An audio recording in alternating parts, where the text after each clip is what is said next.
Assalamualaikum Satu, dua, warahmatullahi tiga. wabarakatuh. Waalaikumsalam warahmatullahi wabarakatuh. Yang terhormat Ibu Endah Kurniayuniati, RSI MPFIS, selaku dosen pengampu matkul fisika. Perkenalkan kami dari kelompok 5 yang akan membahas tentang hukum Bernoulli. Saya Heli Hamidatus Salimah dengan NIM 12420808122. Saya Anissa Daniela Husni dengan NIM 1242082080007. Saya Levi Nirinta Asri dengan NIM 12420808124. Langsung saja pada materi yang pertama. Yang pertama ada konsep hukum Bernoulli. Nah, hukum Bernoulli berbunyi, peningkatan kecepatan fluida terjadi bersamaan dengan penurunan tekanan atau penurunan energi potensial fluida. Bisa dilihat dari gambar yang ada di PPT.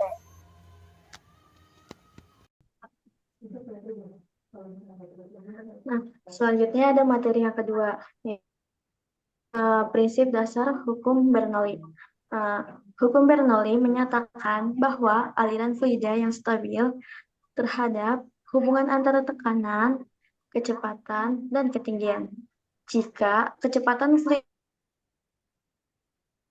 tekanan fluida akan menurun, dan sebaliknya. Energi total dalam sistem fluida tetap konstan jika tidak ada energi yang ditambahkan atau dihilangkan.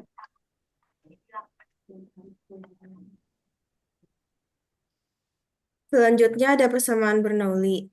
Persamaan Bernoulli itu adalah yang pertama P ditambah 1/2 rho kali V kuadrat tambah rho kali G kali H sama dengan konstan.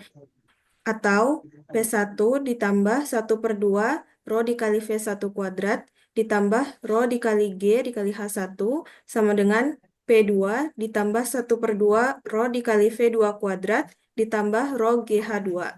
Di mana P adalah tekanan, rho adalah massa jenis fluida, V adalah volume, G adalah kecepatan gravitasi, dan H adalah ketinggian.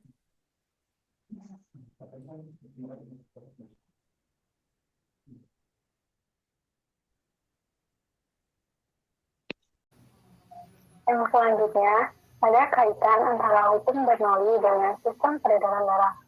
Ketika darah mengalir melalui pembuluh darah yang berbeda ukuran, seperti arteri, vena, dan kapiler, kecepatan aliran darah bervariasi. Di arteri yang berdiameter lebih besar, darah mengalir dengan kecepatan tinggi, sehingga tekanan darah di arteri lebih tinggi. Saat darah masuk ke kapiler yang lebih kecil, kecepatan aliran meningkat dan tekanan darah di kapiler menurun. Menurut hukum Bernoulli, ketika fluida atau darah mengalir melalui area yang lebih tinggi, kecepatannya akan meningkat dan tekanannya akan menurun. Namun dalam arteri, meskipun kecepatan tinggi, tekanannya juga tetap tinggi karena volume darah yang besar dan sifat elastis. Selanjutnya ada kaitan tekanan dan kecepatan dalam sistem peredaran darah. Di arteri, darah mengalir dengan kecepatan tinggi karena dipompa langsung dari jantung. Tekanan darah di arteri juga tinggi untuk memastikan darah mencapai seluruh tubuh. Meskipun kecepatan tinggi, tekanan tetap tinggi karena arteri memiliki dinding yang elastis. Ketika darah memasuki kapiler yang memiliki diameter lebih kecil, kecepatan aliran darah berkurang sehingga terjadi pertukaran oksigen, karbon dioksida, dan nutrisi dengan jaringan. Tekanan darah di kapiler juga menurun, tetapi untuk mendorong zat. Setelah melewati kapiler, darah kembali ke jantung melalui vena. Kecepatan aliran darah di vena lebih lambat dibandingkan dengan arteri, dan tekanan darah juga lebih rendah.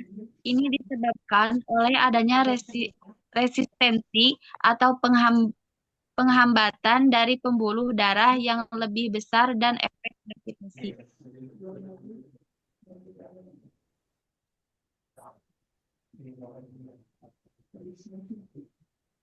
Selanjutnya ada kaitan aliran darah dengan gaya gravitasi. Ketika seseorang berdiri, gravitasi mempengaruhi aliran darah dengan menarik darah ke bawah. Hal ini dapat menyebabkan peningkatan tekanan di bagian bawah tubuh dan penurunan tekanan di bagian atas. Ketika berdiri, tekanan hidrostatik dari darah yang mengalir di bawah pengaruh gravitasi dapat mempengaruhi aliran darah ke otak dan bagian atas tubuh. Gravitasi mempengaruhi kecepatan aliran darah kembali ke jantung. Dalam posisi berdiri, darah dari ekstremitas bawah harus melawan gravitasi untuk kembali. Sedangkan dalam posisi terbaring, aliran darah lebih menarik. Pada pembuluh vena, terdapat katup yang dapat membantu mengatur aliran darah kembali ke jantung. Saat berdiri atau duduk, katup ini mencegah darah mengalir kembali ke bawah, membantu melawan efek gravitasi.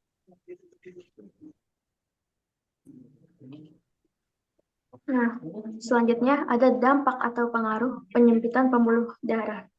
Jika terjadi penyempitan atau stenosis pada pembuluh darah, maka kecepatan aliran darah akan meningkat di area penyempitan. Sementara tekanannya akan berkurang. Hal ini dapat menyebabkan masalah kesehatan seperti gangguan aliran darah atau pembentukan gumpalan di area penyempitan tersebut. Tekanan yang lebih rendah dapat aliran darah ke bagian tubuh yang lain. Hal ini dapat menyebabkan kurangnya aliran darah ke jaringan tubuh yang dapat menyebabkan kerusakan jaringan. Selain itu, jantung juga harus bekerja lebih keras. Peningkatan resistensi akibat penyempitan yang dapat menyebabkan hipertensi dan masalah jantung lainnya.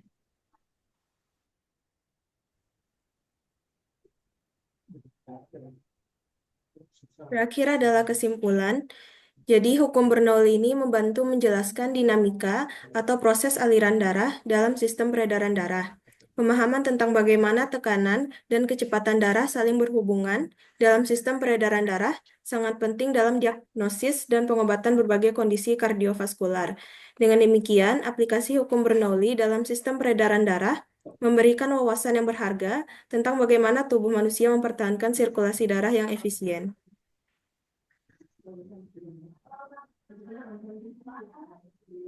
Dan dari kelompok kami, mohon maaf banyak kekurangan. Wassalamualaikum warahmatullahi wabarakatuh. Waalaikumsalam warahmatullahi wabarakatuh. Yeay, akhirnya.